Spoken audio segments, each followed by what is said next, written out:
Hi friends, అస్సలాము అలైకుం. Welcome back to SK Ranja vlog. నేను మీ రమిజాన్. అందరూ ఎలా ఉన్నారు? బాగున్నారా? మేమైతే చాలా బాగున్నామండి. ఇంకా మార్నింగ్ అయితే ఫ్రెష్ అప్ అయ్యేసి ఫేస్ వాష్ చేసుకొని కిచెన్లోకి అయితే వచ్చేసాను. ఇంకా మా హస్బెండ్ అయితే బయటకు అయితే వాకింగ్కి వెళ్తున్నారు. ఏమైనా కావాలా తీసుకొని రావాలంటే ఏమొద్దని చెప్తున్నాను.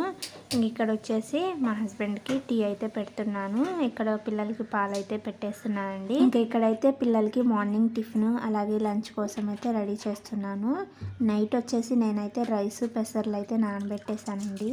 ఈ రైస్ వచ్చేసి బొండాలు చేద్దామని చెప్పేసి నానబెట్టేశాను. ఇంకా పెసర్లు పిల్లల లంచ్ బాక్స్లోకి అయితే ఇలాగైతే నానబెట్టేశాను. ఇప్పుడైతే ఈ రైస్ నానబెట్టేశాను పిల్లల కోసం. ప్రతి ఆడవాళ్ళు అయితే ఆలోచిస్తారు కదా, నైటే ఆలోచించి పెట్టుకుంటారు మార్నింగ్ ఏం చేద్దామా అని చెప్పేసి. నేను కూడా అలాగే ఆలోచించేసి నైట్ రైస్ అయితే నానబెట్టేశాను. పిండి అయితే ఏం లేదు, అందుకని చెప్పేసి రైస్ నానబెట్టేసి ఇలాగా కొంచెం వాటర్ వేసుకొని మెత్తగా గ్రైండ్ చేసుకున్నాను. ఇందులోకి సన్నగా కట్ చేసుకున్న ఆనియన్, పచ్చిమిర్చి, కొత్తిమీర, వంట సోడా, ఉప్పు వేసుకొని పిండిలో కలిసేలాగైతే కలుపుకున్నానండి. ఇలా కలుపుకొని పక్కనైతే పెట్టేసుకుంటున్నాను. ఇప్పుడైతే డీప్ ఫ్రైకి సరిపడినంత ఆయిల్ అయితే పోసుకోవాలి. ఇక్కడైతే పిల్లల లంచ్ కూడా రెడీ చేశాను. ఎందుకంటే ఈ పెసర్ల రైస్ నేను ఆల్రెడీ మీతో అయితే షేర్ చేసుకున్నాను, అందుకని అయితే ఇప్పుడు షేర్ చేయడం లేదు. పిల్లలకి హెల్తీగా ఇలా లంచ్ బాక్స్ చేయాలి అనుకుంటే నా షార్ట్ వీడియోలో ఉందండి పిల్లల లంచ్ బాక్స్ అని, దాంట్లో అయితే చూసేయండి. నేనైతే వీడియో క్లియర్గా పెట్టేశాను. ఇంకా ఇక్కడ డీప్ ఫ్రైకి ఆయిల్ పెట్టేసుకొని ఆయిల్ అయితే వేడైంది. ఇప్పుడు ఇందులోకి బొండాల్లాగా అయితే వేసుకోవాలి.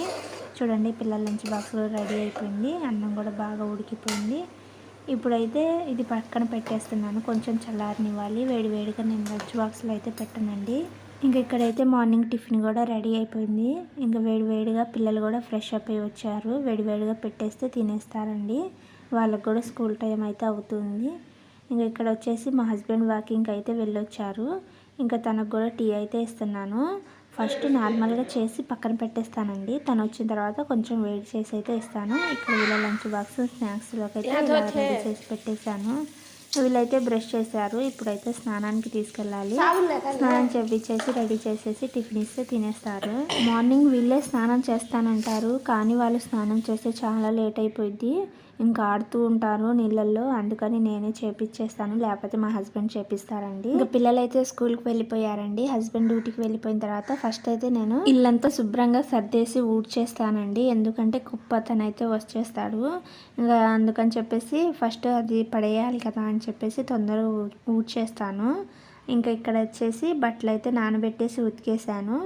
ఇంకా బట్టలు అయితే ఆరేద్దామని పైకి వచ్చాను. ఫస్ట్ అయితే బట్టలు తొందరగా ఉతికేస్తానండి, గిన్నెలు అయిన తర్వాత అయితే చేస్తాను. కానీ ఎందుకంటే ఇక్కడ క్లైమేట్ అనేది చాలా చల్లగా ఉంటుంది. వర్షాలు అయితే డైలీ పడుతున్నాయి.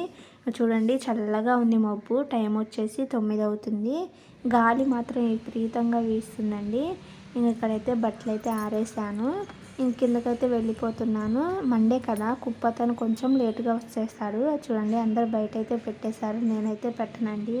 కుక్కలు అయితే వచ్చి లాక్కొని వెళ్తాయి కదా, దాంట్లో ముక్కలు అయి ఉంటాయి, ఆ స్మెల్కి వస్తూ ఉంటాయని చెప్పేసి నేనైతే బయట పెట్టాను. తను వచ్చిన తర్వాత వెళ్ళి ఇచ్చేసేస్తాను. ఉతికేసి ఇల్లంతా తుడిచేసాను. ఇప్పుడైతే ఆఫ్టర్నూన్ లంచ్ అయితే చేయాలి. బటర్ చికెన్ రోస్ట్ అయితే చేస్తున్నా అండి. ఇంకా ఇక్కడైతే రైస్ కూడా పెట్టేశాను. రైస్ అయితే ఉడుకుతుంది. ఇప్పుడైతే చికెన్ మ్యారినేట్ చేసుకుందాం. ఇంకా వాష్ చేసుకున్నాను. ఇప్పుడు ఇందులోకి టేస్ట్ తగ్గట్టు సాల్ట్ అయితే వేసుకోవాలి. 1/2 టేబుల్ స్పూన్ పసుపు అయితే వేసుకుంటున్నాను. ఇప్పుడు ఈ పసుపు ఉప్పు చికెన్లో కలిసేలాగైతే కలుపుకోవాలి. స్టవ్ వెలిగించుకొని కడాయి అయితే పెట్టేసుకుంటున్నాను. కడాయిలోకి 2 టేబుల్ స్పూన్ నూనె అయితే వేసుకుంటున్నాను.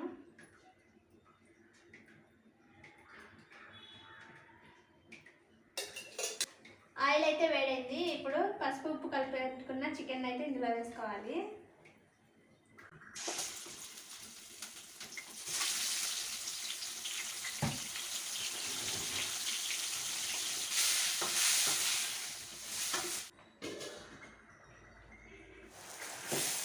ఇలాగా చికెన్లో నుంచి వాటర్ అయితే వస్తాయండి. వాటర్ ఇంకిపోయేంత వరకు చికెన్ని ఉడికించుకోవాలి. చికెన్లో నుంచి వాటర్ ఇంకిపోయేంత వరకు అయితే ఉడికించుకోవాలండి. చికెన్ కూడా ఉడికిద్ది, 80% అయితే ఉడికిద్దండి. ఇప్పుడు ఇందులోకి కొన్ని మసాలాలు వేసుకోవాలి. అయితే 1 టేబుల్ స్పూన్ అల్లం వెల్లుల్లి పేస్ట్ వేసుకుంటున్నాను. అల్లం వెల్లుల్లి పేస్ట్ని ఫ్రై చేసుకున్నాం కదా. ఇప్పుడు ఇందులోకి స్పైసీ తగ్గట్టు కారాన్ని వేసుకోవాలి. 1 టేబుల్ స్పూన్ ధనియాల powder, 1 table spoon chicken masala, 1/2 table spoon మిరియాల పౌడర్. స్పైసీ కోసం అయితే వేసుకున్నాను, ఇష్టం ఉంటే వేసుకోండి, లేకపోతే లేదు. 1/2 table spoon garam masala, 10 table spoon పెరుగు వేసుకోవాలి. రోస్ట్ కాబట్టి పెరుగు అయితే వేసుకుంటున్నాను. లెమన్ని పిండుకోవాలి. ఇప్పుడు ఈ మసాలాలన్నీ చికెన్లో కలిసేలా కలుపుకోవాలి.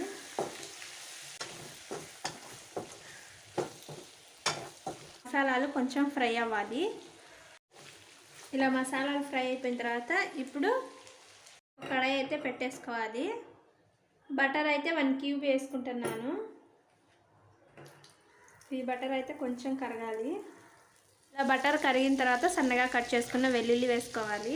పొడుగ్గా కట్ చేసుకున్న పచ్చిమిర్చి, జీడిపప్పు అయితే వేసుకోవాలి. ఇది కరివేపాకు లేదని చెప్పేసి నేను కొత్తిమీర అయితే సన్నగా కట్ చేసుకొని వేసుకుంటున్నాను. దీన్ని కొంచెం ఫ్రై చేసుకోవాలి బటర్లో. ఇలా కొంచెం ఫ్రై చేసుకున్న తర్వాత చికెన్లో అయితే వేసుకోవాలి. ఇలాగా చికెన్లో అయితే వేసుకోవాలి.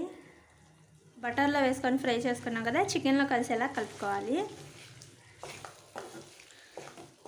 కలుపుకున్నాం కదా, సిమ్లో ఒక 5 నిమిషాలు అయితే ఉడికించుకోవాలి.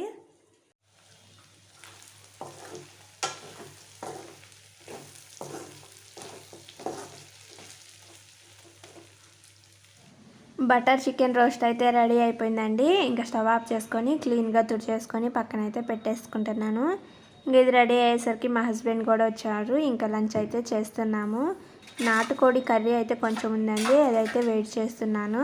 ఇంకా రెడీ అయ్యాను. స్కూల్ టైం కూడా అయింది. వెళ్ళేటప్పుడు అయితే నాకు కంపల్సరీగా బట్టలు తీసి అయితే వెళ్తానండి. స్కూల్ దగ్గర పోయిన తర్వాత వర్షం వచ్చి మళ్ళీ బట్టలు తడుస్తాయని చెప్పేసి తీసుకొని అయితే వస్తాను. ఇంక ఇక్కడైతే నా బట్టలు అయితే మడతేసుకుంటున్నాను. ఈ బెడ్రూమ్లో అయితే ఇవి వచ్చేసి నా బట్టలు అండి. ఈ కబోర్డ్ నిండా నాయే ఉంటాయి. పైన వచ్చేసి జ్యువెలరీ, ఇంకా నేను ఏదో ఒకటి తయారు చేస్తూ ఉంటాను కదా, వాటికి సంబంధించినవి అయితే పెట్టేస్తాను. శారీస్, డ్రెస్సెస్, కింద అయితే బెడ్షీట్లు అయితే పెట్టేస్తానండి. ఇలాగైతే నా కబోర్డ్ని అయితే సర్దేసుకుంటాను. బీరువా అయితే నేను ఊర్లోనే పెట్టేసి వచ్చాను. మ్యాక్సిమం నా శారీస్ అన్నీ అక్కడే ఉంటాయి. నేను శారీస్ కట్టుకోవడం కూడా తక్కువే కదా. ఇదే అండి ఈరోజు వీడియో. వీడియో నచ్చితే లైక్ చేయండి, షేర్ చేయండి, సబ్స్క్రైబ్ చేసుకోండి, సపోర్ట్ చేయండి.